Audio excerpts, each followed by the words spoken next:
All right, my friends, we are here to do a shootout between the Revel F328Be and Perlisten S7t towers. That's what we're going to be talking about in today's video.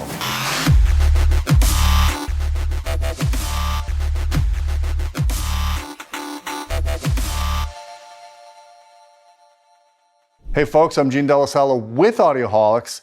I've been asked for a long time. People know that I own both of these speakers and they wanted to know which ones are better. And you know, I've listened to the Perlistens, I've listened to the Revels for multiple years in this house. I never brought them into the same room. It's just difficult to bring large towers together and do a shootout like this. But I want to make you guys happy. I was kind of curious, so I brought them into the family room system. This is not an acoustically treated room, but it's a really well-designed room, as I talked about in the past. The RT60 decay time in this room is around 750, 780 milliseconds, so it's a little reverberant, but this diffusion wall really helps, and this system sounds incredibly immersive for home theater. It sounds really good for music, and I get good bass response in here. So I thought it'd be interesting to have both of these speakers here to do a comparison. This is not the most scientific comparison. It's not a double-blind test, but I did use a speaker switcher from a company called Bobwire. So it has 2 amplifier inputs, 4 speaker level outputs. It's got a trigger, a 12-volt trigger, so you can switch between them. It doesn't level match, but these speakers have very similar sensitivity. And when I ran sweep tones through them, they were within a half a dB of each other, very close. In fact, even though the Perlistens are slightly more sensitive, I actually measured a little bit more sensitivity out of the Revel, so it balanced out. And I want to give a shout out to the electronics I'm using in this system. I'm using the Denon PMA A110 integrated amplifier and matching SACD player. I love these units. Despite the fact that the Denon's only rated at 90 watts a channel at 8 ohms, it doubles down in 4 and doubles down almost in 2. So it drives almost 300 watts a channel in 2 ohms. It could drive a fork. And that's exactly what you need for speakers like these. And I want to give you a rundown of the specs of these speakers before we get into the nuts and bolts of everything. So let's start with the Revel F328Be's. This is the PerformaBe. This is their flagship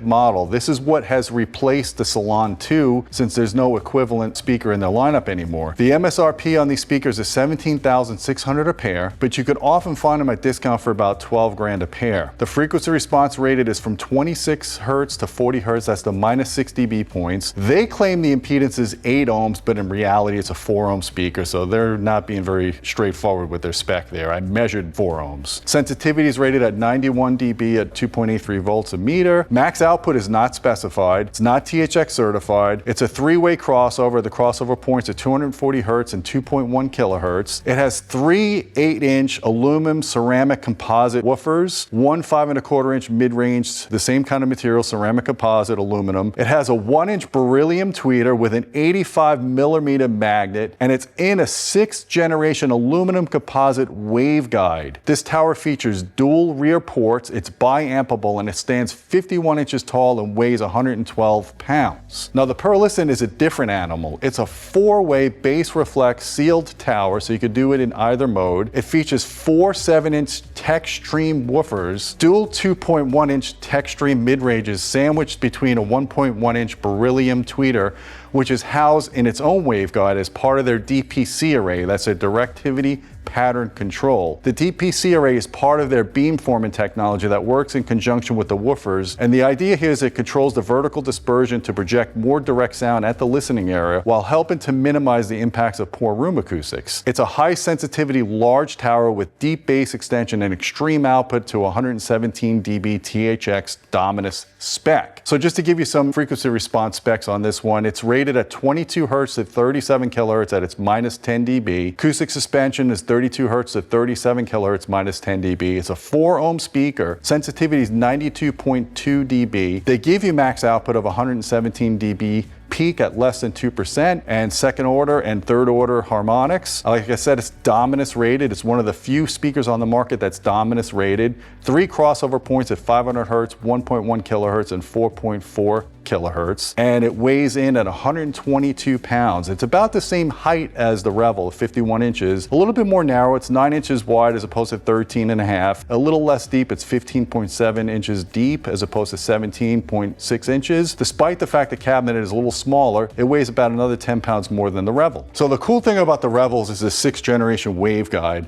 and Harman's really big on matching directivity indexes and getting a good transition between the mid-range and tweeter. That we have very similar off-axis performance to on-axis because they believe early reflections are beneficial. So Dr. Floyd Toole did a lot of research at the NRC to figure out what's important in loudspeaker design and what people prefer. And he found that early reflections tend to be beneficial in rooms, so that's why you want to maintain good off-axis performance. This waveguide helps to give a good transition to the mid-range, and then you got the 3 8-inch drivers for the bass, and then the 2 big rear flared ports. Now, aesthetically speaking, this speaker doesn't really do it for me. I'm not a fan of the white drivers on this color cabinet. I think the speaker looks better in silver or black, personally. The Performa top plate here is pretty nice. I don't like the fact that there's no outriggers on the speaker. It just has a plinth base, and you can put these really cheap spikes on it. It just looks very generic for a speaker at this caliber. Build quality is good, but it's not class leading. Let's be honest, the Revel 1528 series is half the price and built twice better than this speaker. The cabinet construction, the parts quality inside, people have changed the game in the last couple of years, and Revel, although it's a really good speaker, in terms of build quality, it's not quite up to the level of its price that it's asking for, in my opinion. Now let's move on to the Perlisten S7t. So these are a much more expensive speaker. They're $22,000 a pair, but the build quality on these is really out of this world. Between these drivers and the front baffle here, it's very thick, very rigid. The DPC array is unbelievable. Now they have an LE version that this is all aluminum and it acts as a heat sink, so it increases the power handling even more. But the beam forming from all of these drivers and the DPC Directivity Pattern Control array is really magic. It's next generation technology. There's very few cone type drivers and dome type driver speakers that offer this kind of control. You typically have to go with a big compression horn driver to get the benefits of what you're seeing here, but some people don't prefer horn speakers in small rooms. They could sound shouty, or they could just sound very, in your face. So this gives you the best of both. This gives you that vertical dispersion control. It gives you the output sensitivity. It gives you the massive output, 117 dB. That's clean output. And it doesn't give you the harshness that some horns have. So it's really a jack of all trades in that respect. It's giving you the sensitivity, it's giving you the vertical control dispersion, and it's giving you the nice, really clean output. So there's a lot of advantages to this design. It's a newer design than the Revel, but it is also more expensive. Now, another thing I don't like about both of the speakers is their grille system, and I want to go over that with you here. This is the Revel grille, and again, for this kind of price, and you're getting this flimsy plastic grille, this is something you see on a $2,000 or $3,000 pair of speakers, not on a pair of $17,000 speakers. I'm disappointed in it. It looks cheap. It is cheap. It functions. It goes on the speaker. Personally, I don't like using grills on speakers anyway, if you could avoid it. I think it would have had a much better look if they would have just had the grill stop, at the mid-range or whatever, like the old salons where it had that bowed grill. Those looked awesome, the original salon speakers. But at the same token, I absolutely hate these grills from Perlisten. In fact, they're an upgrade option, so I would tell you not to even bother getting these. They're functional. They're actually metal. They're not cheap plastic. When you put them all on the speaker, I don't like the look. You put it on the 4 drivers, not on the tweeter array. It's not given to me. Personally, I'm just not a fan. So aside from these grills aesthetically that I don't like, there's one other thing I'm not a fan of with these speakers, but I understand why they did it. The ports are on the bottom of the cabinet, and in order for you to go from ported to sealed mode, you have to flip the cabinet over, unscrew the bottom, and then put your port plugs in. I get why they did it, because these are really long port tubes. The speaker is tuned really low, but it's a pain in the butt. So if you're deciding whether you're going sealed or ported, do it before you put them down in their final resting spot. So like I said, I did a switch between the speakers. They're not optimally placed, obviously, but I did an AB configurations, and I tried to adjust the listening position a few inches to make sure I was always in the sweet spot between the 2 speakers. And then I triggered it and we switched between the speakers. I spent hours listening to various types of music. I even had Brad from Home Theater Gamer who's our cameraman. He'll give you his opinions as well. I didn't taint his opinions. I had him listen to the speakers, take notes, and then he's going to share his results with you here. So I started with some SACDs. I just wanted to hear vocals. I started with Rebecca Pigeon. Spanish Harlem, in my opinion, is the best version of that song. If you guys are a fan of SACDs, please get that. That recording has so many details. You hear stuff going on in the background that I don't think it was intentional, but I think they just had really sensitive mics, and if you've got great speakers, you can hear all these little noises in the background. Both sets of speakers were able to convey that. Those beryllium tweeters are really revealing. They're really detailed, and I heard all of those nuances in both speakers. And her voice was very neutral. It didn't sound shouty, it didn't sound tubby or anything. It just sounded precise. Both sets of speakers conveyed the tonality of her voice really well, but I felt more intimacy when I was listening to her on the Perlistens. To me, it felt more locked in, if it lack of a better term. Moving on to Tracy Chapman Fast Car, that's another reference kind of recording that I use to hear not only details in the recording, but the image properties as well as the vocals, the acoustic guitars, the bass. Both speakers sounded phenomenal. Let's be honest, these are great speakers. I'm not trying to put one above the other per se, but there were differences between the two. On the Revels, things sounded broad. Her voice sounded clear. It sounded effortless. Bass was good. Bass was there, it was present, the tonality of the whole track sounded really good. But when I switched over to the Perlisten S7ts, I heard deeper bass extension, I heard cleaner bass extension, I heard that vocal track just locked into me, and I heard the guitars more delineated, more crisp to me. I heard the transients just a little bit better. So there were definitely differences there that I appreciated on the Perlisten, but I wouldn't have noticed. If I just had the Revels in here and I listened to them, I would have been satisfied. It wasn't until I did that A-B comparison that I started hearing differences. But what really stood out was when I started playing chest pounding music. I used a track called Planet Dada Flamboyant from Yello. That track has tons of dynamics, tons of deep bass. I started out with the Revel F328Be's, and this track sounded great. You heard all the ping pong effects, all the electric noises, even that helicopter sound that reminds me of a Commodore 64 game called Raid Over Bungalow Bay. They might have sampled it from that, I'm not sure. But I heard all that in the Revels, and I heard good bass, and it sounded loud, it sounded dynamic, it was very satisfying in this room. Switching over to the Perlisten S7ts just brought it to the next level. The chest pounding bass was deeper, it was tighter, it hit you more, you felt it in your gut. And as I cranked the volume up, it just kept its composure better. It's not that the Revels were distorting or they were sounding bad, it just felt like the Revels were smearing all of those details, whereas the Perlistens felt like it was keeping things focused and delineated. And the best guess I could say about that is, number one, the Perlistens can play much louder than the Revels. They're designed to play at THX Dominus levels, so they can handle the power. Number two, because of that directivity pattern control in the beamform and the vertical dispersion is more narrow. In a room like this that's lively, I felt like it focused that sound. It gave that projection of the main on-axis sound towards the listening area with less influence from the room.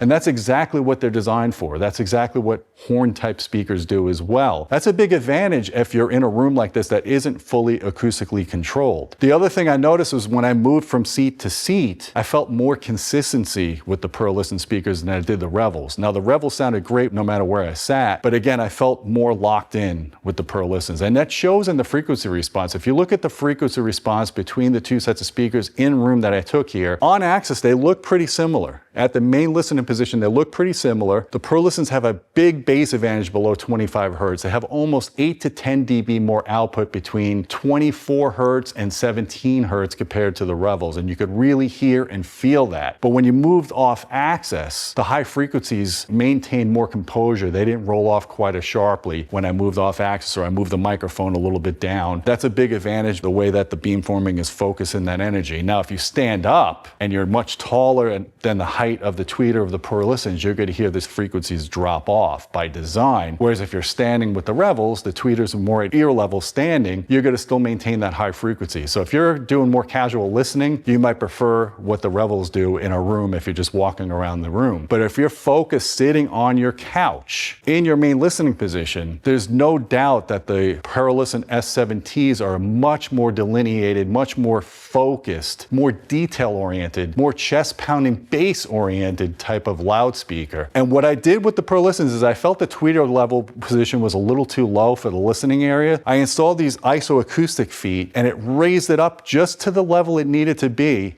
And the speaker itself is tilted on an angle, so that gives you that projection of sound at the listening area, at my ears where I'm sitting about 12 to 13 feet away from the speakers. So it just aligned perfectly. I had great image properties with the Perlisten S7ts. Like I said before, both of these speakers are excellent speakers and there's a big price gap. The question is, if you could get the Revel F328s for 12 grand a pair on sale, are the Perlistens worth an extra 10 grand? That's something you guys are gonna have to decide for yourself. How serious are you about audio? How much output do you really need? Do you care about the build quality and the aesthetics? Because personally, I think the Perlistens are next level build quality. You look at the crossover components in the Perlistens, they don't use sandcaster resistors like what are used in the Revels. They use actual metallized, very high power resistors on standoffs, really tight tolerance parts, 1%, 2% parts. You look at the way the crossover is executed in the Perlisten and it's a work of art. You really can't do much better in a passive crossover design than what's in the Perlistens. And that speaks volumes because there's so much engineering that goes behind the brand. They also offer an LE version, which in my opinion is one of the best passive speakers I've ever heard regardless of price. The LE version has a retuned crossover, the cabinet's a little bit more volume, it's a little wider, the drivers have a little higher X-Max, there's more motor force in them, and also that faceplate is aluminum so it acts as a heatsink so it handles more heat dissipation for those 3 tweeters. If you can get yourself your hands on the Perlisten S7t LEs, they're about 50 grand a pair. They're not cheap. They are magical speakers. They're even to the next level from the S7Ts, which I already love. So that's my opinion on comparing these two sets of speakers. As I said before, if you own either of them, consider yourself lucky. You've got some great speakers. Personally, with the Revels, I would recommend you get subwoofers in your system because they drop off like a rock below 25 hertz. So if you're a bass head like me, you're a bassaholic, you're gonna need to supplement those speakers with subs. The Perlistens dig down a little bit deeper, and I would still recommend you add 2 subwoofers. Like I did in this system, I have 2 JL Audio 13-inch in-wall subwoofers behind the Perlistens. That does 2 things. That gets rid of my speaker boundary interference problem. As you can see, there's a dip in the 30 to 40 hertz range because the speaker relative to the wall is that distance. Putting those subs behind the wall completely destroys that suck out. It's gone. And it gives me a little bit more bass extension, a little bit more slam. And because I'm using the Marantz AV10 in here normally with the Perlistens, I run LFE to the Perlistens as well as the JL Audio subs. And I've got 4 bass sources producing excellent deep bass, and every seat in this room is consistent. It just worked out to be so magical. So even if you have full range towers, it could still benefit to add really good subwoofers. And when I'm talking about with a Revel or the Perlisten, you want to add really high performance subs. Perlisten has really high performance subs. JTR has really high performance subs. There's a lot of great subs on the market. I would definitely choose a subwoofer that is commensurate with product of this class. Now I want to bring Brad on here to get his opinion on his listening results so you can get some more data points here on what he thinks between these 2 speakers. All right, Brad, so I gave you a good demo of both speakers. You didn't even know which ones are playing. You asked me and I told you I was not going to tell you which ones are playing. I just wanted you to listen and take notes. So why don't you give us a rundown of what you heard? Well, the first track was a Tracy Chapman bass car. And what I noticed on the first set, which you later revealed to me were the Revels, they sounded okay. They weren't as, let's say, bright.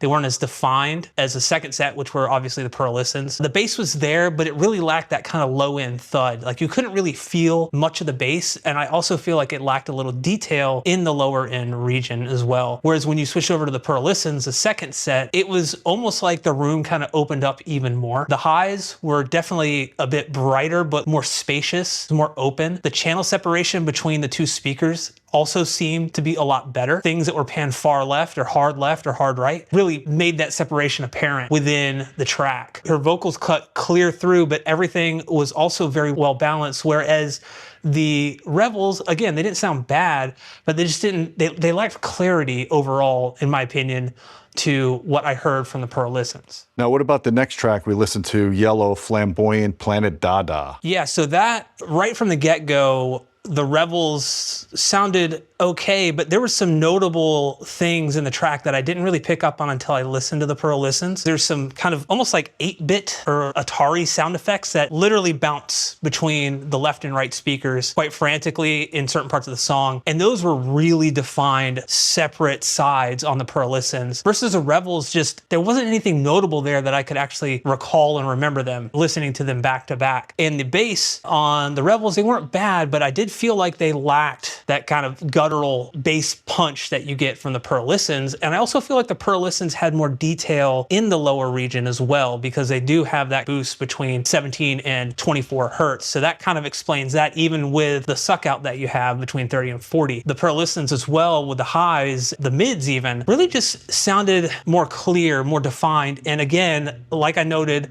with the Tracy Chapman song, the room really seemed to open up. The soundstage just seemed a lot bigger, yet more defined, more focused.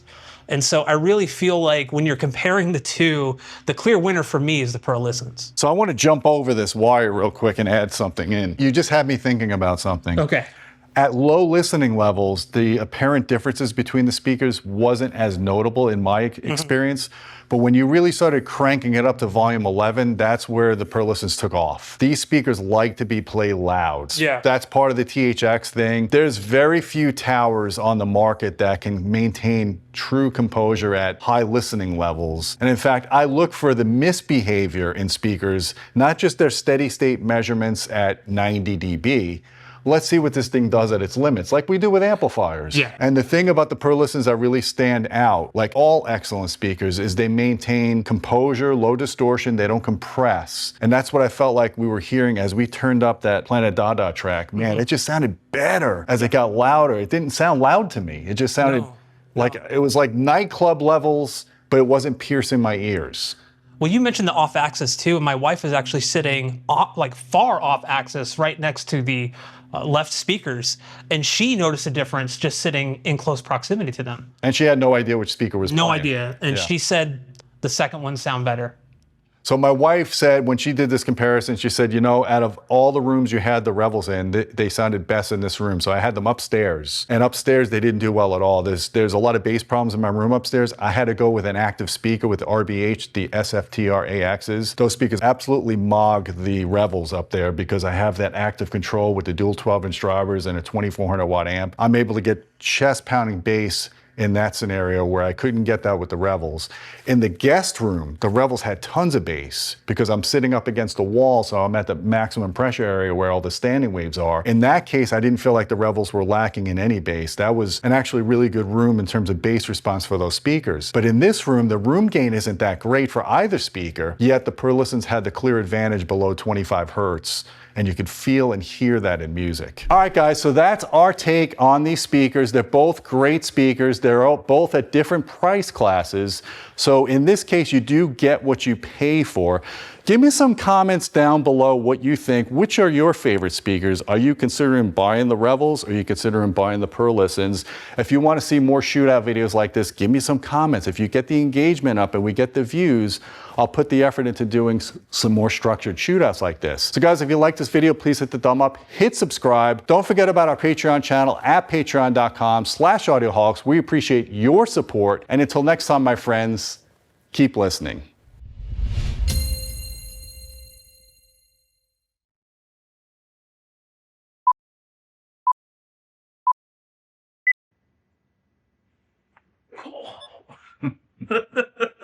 Standing up like, huh? Or you can put your eye right up to the camera. It's like a Beastie Boys music video.